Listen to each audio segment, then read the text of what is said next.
I think everyone would die, but assuming we live... Yeah, I was going to say, we live in is a strong assumption there. Assuming we live, there's a lot of problems of all the plants are dead, and all the fish are not where we are, and there's this big waterfall between us. So how do we survive? The one nice thing about this water flowing backwards is that it breaks physics, which means we get to have perpetual energy. Ooh, that's true. I didn't think about that. That is true. I had not considered that. So imagine for a second you have a little ramp, and the water goes up and up and up the ramp, and then the ramp ends, and the water falls back down into a pool, and it goes back up and up and up around the ramp again. So you just have a constantly flowing circle of water.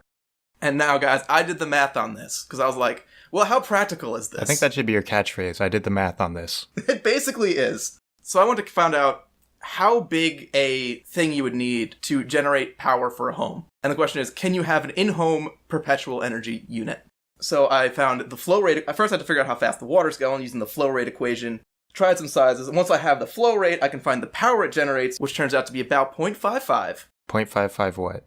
So you're 55% efficient for like water wheels and stuff. Like you can make like fancy turbines, but in your home unit, they're going to do something cheap.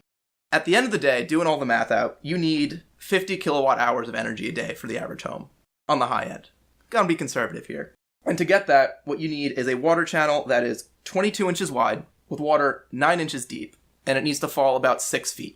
That's reasonable. What you end up is probably a unit that's like 3 feet wide, 8 foot long, and 8 foot tall. So basically your center wall of your house is just going to be thick. And you're just going to have this water wheel in there just constantly generating all the free power for your home. That is a nice benefit to probably dying when this happens.